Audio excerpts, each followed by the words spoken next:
La jalousie familiale, qui c'est qui l'ignore? Tout le monde sait ce que c'est la jalousie familiale. Si tu ne l'aurais pas vécu, tu as au moins autour de toi quelqu'un qui aurait vraiment vécu une situation compliquée au sein de sa famille.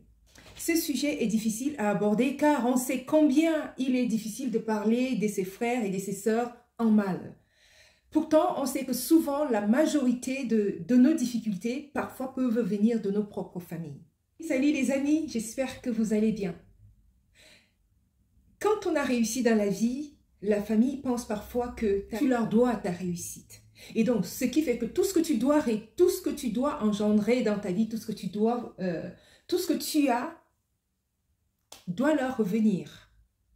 C'est-à-dire que ce que tu manges doit également aller dans leur assiette. Donc, tu leur dois ta réussite et tu te dois de leur apporter secours. Ça, c'est ce que la famille pense. La famille pense que lorsque tu as réussi, tu leur dois ta réussite, tu dois leur apporter ton secours presque à vita aeternam.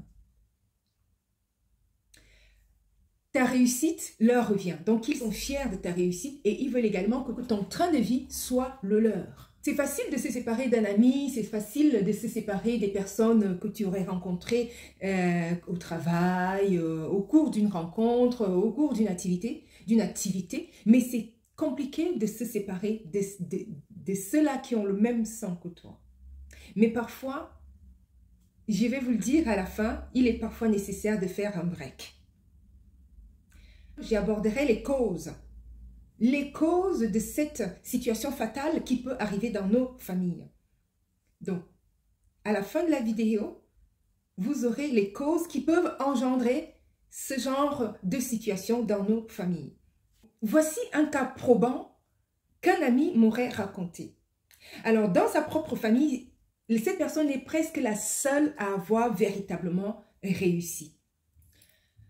Et qu'est-ce que son frère lui sort un jour? Il repart au pays et son frère lui sort, mais écoute, si c'est moi qui étais à ta place, tu serais devenu milliardaire aujourd'hui, en pointant du doigt son frère. Ça veut dire quoi? Il reproche à son frère d'être arrivé au niveau où il est. Il reproche à son frère d'être toujours à son niveau, c'est-à-dire sans situation. Il reproche à son frère tout le mal qu'il vit aujourd'hui. En fait, il reproche à son frère son propre sort, c'est-à-dire le manque de réussite de sa propre vie. Est-ce que vous vous rendez compte de ça? Parce que son frère aurait réussi, donc lui devrait être milliardaire. Donc il dit à son frère, écoutez bien à nouveau, si c'est moi qui étais à ta place, tu serais milliardaire aujourd'hui. Tu serais milliardaire aujourd'hui. Est-ce que vous voyez là une pression qui ne dit pas son nom? C'est-à-dire qu'il dit clairement à son frère que tu ne t'occupes pas de moi. Il dit clairement à son frère que tu t'en fous de moi, alors que son frère, m'aurait-il dit, son frère me disait que tous les mois, il envoyait l'argent à son frère. Il prenait soin de ses enfants, il s'occupait de sa ration, il s'occupait pratiquement, il lui a même donné une activité que ce dernier a fait échouer. Et un jour, il repart au pays, ce frère-là lui vomit ces phrases. Alors, vous voyez un petit peu, ça c'est un cas parmi d'autres. Un cas parmi tant d'autres qu'on peut vivre dans nos familles. Vraiment. Donc, la jalousie ne vient des fois pas de loin, elle vient dans nos propres familles. Et voilà la jalousie qui est engendrée, voilà la jalousie qui naît, voilà la jalousie qui est autour de nous. Et c'est compliqué de la gérer, ce type de jalousie qui vient dans nos familles, parce que c'est des personnes qui sont autour de nous. Un ami, tu peux facilement le mettre de côté. Mais comment faire avec quelqu'un que tu es censé voir au détour d'un mariage, d'un deuil, d'une situation de réjouissance de la famille? Comment es-tu censé faire? Tu es en danger parce que cette personne-là nourrit une telle jalousie dans son cœur vis-à-vis de toi. Cela veut dire que tu es en danger, un danger sournois.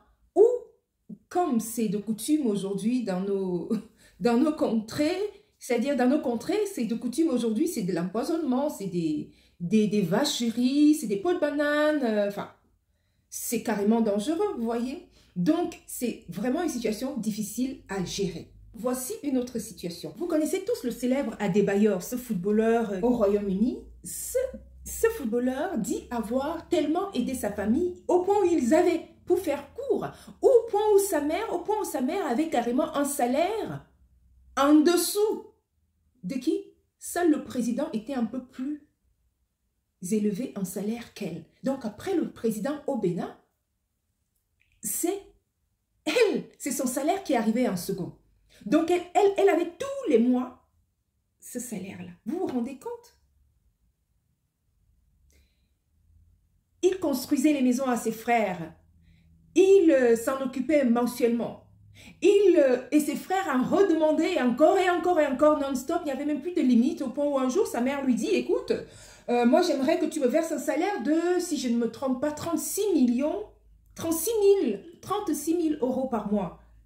C'est carrément de la folie. Et donc, ce footballeur répond à sa mère, mais écoute, si franchement, je devais te verser ça tous les mois, mais moi, je n'ai rien à faire ici, franchement. Ça veut dire que je serais déjà venue m'installer et retourner en Afrique depuis longtemps. Parce que c'est une somme colossale. Je n'ai pas besoin de me suer pour ça. Si moi, je l'avais tous les mois, je serais déjà rentrée en Afrique. Donc, alors moi, je ne comprends pas comment toi, maman, tu peux me demander une telle somme.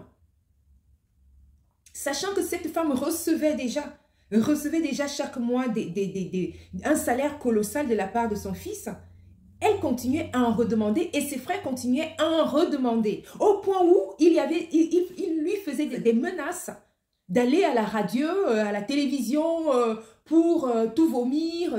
Il dit, il ne sait d'ailleurs pas de quoi en fait. Tout révéler, des chantages en fait. Au point où ils en sont venus au chantage. Au chantage, malgré qu'ils reçoivent tous ces bons traitements de ce footballeur, les chantages n'arrêtaient pas. C'était des chantages non-stop.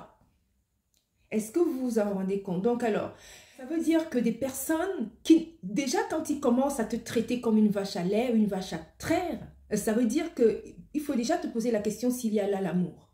Si vraiment il y a là de l'amour. Et le jour où tu n'en auras pas, si vraiment tu existerais encore dans leur cœur, est-ce que tu aurais encore de la place dans leur cœur s'ils te considèrent vraiment comme une vache à traire? Ça veut dire que le jour où tu n'en as pas, c'est foutu.